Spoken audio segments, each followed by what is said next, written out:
Hi, this is Yvonne Wessa, your short sale advocates expert. I am the lady in red today. Hope your weekend was just perfect. The weather here couldn't have been better. So many people keep asking how they can purchase short sales. It's really tricky right now because there are hardly any properties of any sort on the market. So there's a great deal of demand.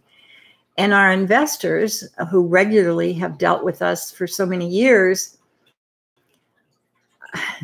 they'd like us to call. But I'm going to give you a little tip on how you can access information on available short sales. First of all, these days, all short sales have to be listed in the MLS. We have to provide proof of the listing when we submit our documents, and we have to keep updating that MLS listing along the way for the 3 months, 4 months, 6 months that it takes to actually close on a short sale. So that's an advantage to you because you can contact your realtor, give us a call, or if you're in another city or state, get hold of your local realtor and have them put you in auto search. That's a system in the MLS, the listing services around the country, that will give you on time listing information in real time. For instance, if an agent lists a property short sale, you can search just for short sales or just for foreclosures. They're good deals, but the MLS listing that we initiate is always priced on the high side, and that's because we have to keep it on the market for a short time. Could be 2 weeks or between 2 and 3 weeks, because we have to prove to the bank that we have tried to get a higher offer. So this is when you want to get your offer in, at least make arrangements to get the offer in. We have to keep short sales on the market for 15 days. That's a mandate that was put into place and is followed now over the last, I would say, 6 months, maybe 8 months. But that's when you want to put your offer in. Your offer can reflect the market value, and we can help you with that. We pretty much know what the bank is going to accept, at least within a general range. So get yourself assigned an MLS option. That will give you new listings as soon as they come up, and promise you that's when you should deal with it. Contact the agent or contact us. We can at least give you some advice, even though we're not in that particular city or area. We can recommend how to follow up.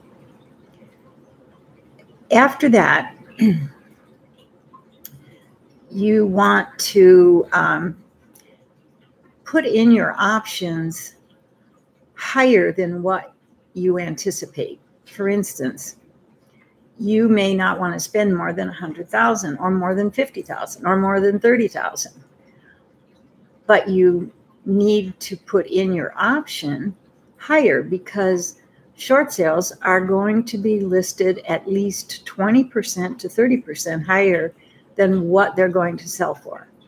So if you're just looking for a $40,000 home, it's going to be listed at around $55,000 or $60,000 initially. That's when you want to figure out what your bid will be. Your bid can be 40, but we have to list it higher because we have to prove that we tried to get more than value for it. So that's the key. Otherwise, if you wait until the home goes down to market price, you'll be in competition with if you wait till a short sale goes down to market price, you're going to be in competition with 20 other contracts within the first 24 hours. And that's what you really need to avoid as a buyer. So on the buyer side, well, none of us involved in the short sale process have much to do about anything except wait for the lien holder to contact us so we can go to the next step. The difference with short sale advocates is that we do include the buyer and the buyer or the buyer's agent, whoever we have involvement with, along with our seller, the title company, and the listing agent in all of our updates. So if we call the bank once a week, everyone gets a note saying, nothing new. We talked to the bank today and we'll give you an update in a week or so.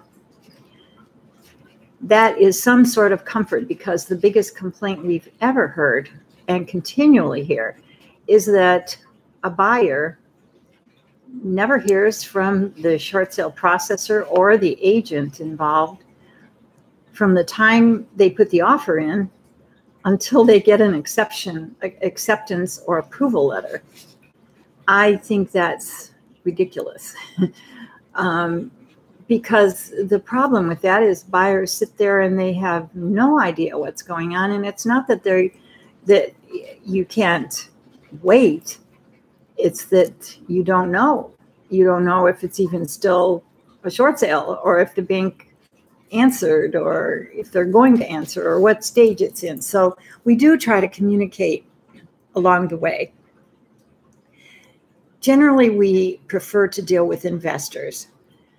In every price range, there are investors with cash. This makes, when we get the approval letter, they can generally close in a couple of weeks. Not necessary, but we usually, from the approval letter, we usually have 5 weeks to close. We can work with buyers with loans. We can work with traditional buyers. However, if you want to be a traditional buyer and deal with us with a short sale, there are some things we must require in order to make it work. One, you have to be patient. You cannot continually call our office or email and want an update even within 24 hours. I've had this happen. 24 hours of getting an update, it seems to stimulate your anxieties, and that is a trigger for traditional buyers to feel like they have to contact us like every other day to see if we've heard anything more. So you have to be patient and wait for us to contact you.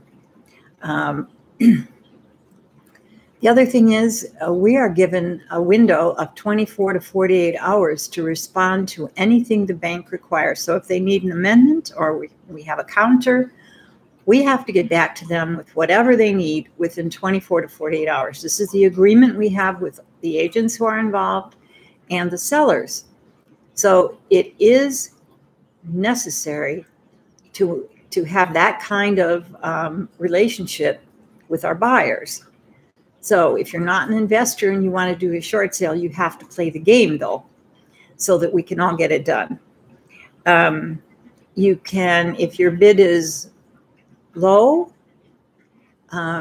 you have to expect a counter. So usually our buyers they know the low and the high of the property, and we generally make sure that the buyer, investor or regular buyer, knows that they have this window. So it may not be the $60,000 offer that's approved, it may be $68,000. But those numbers,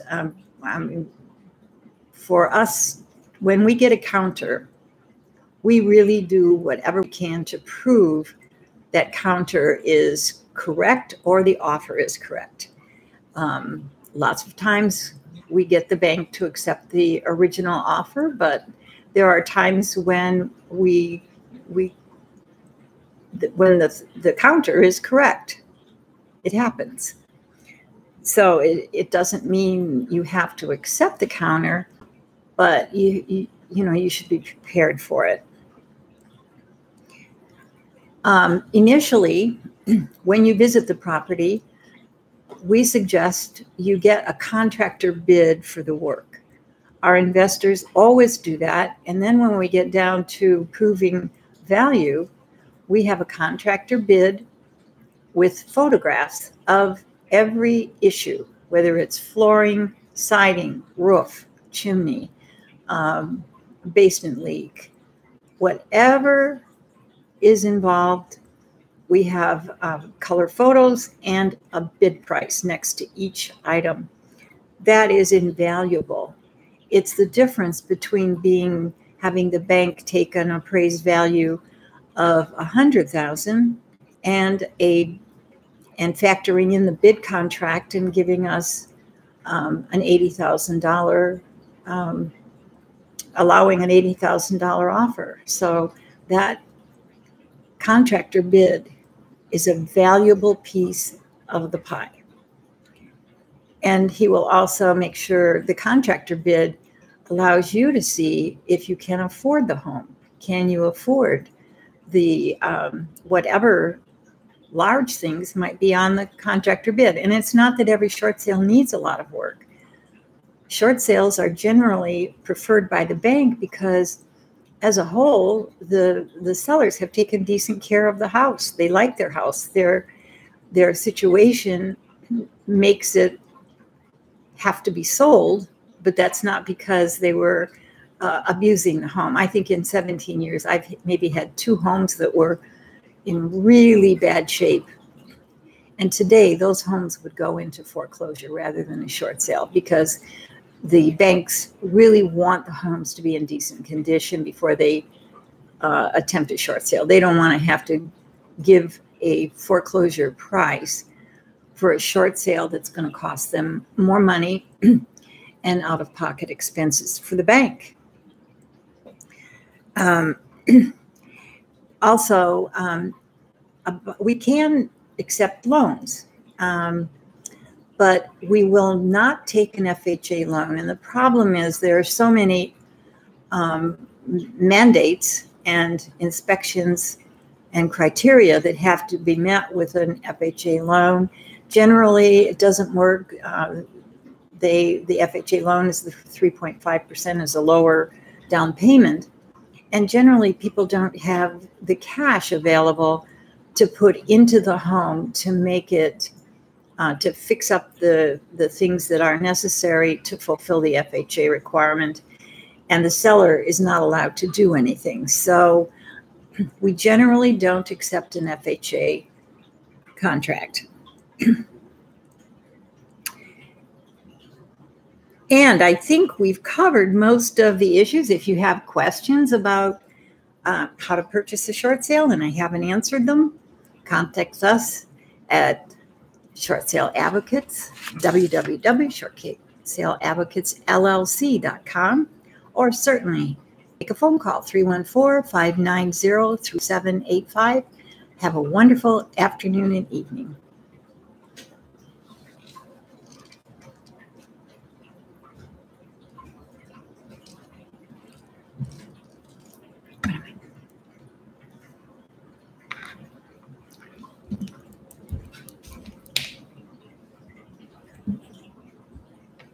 I'm not pressing.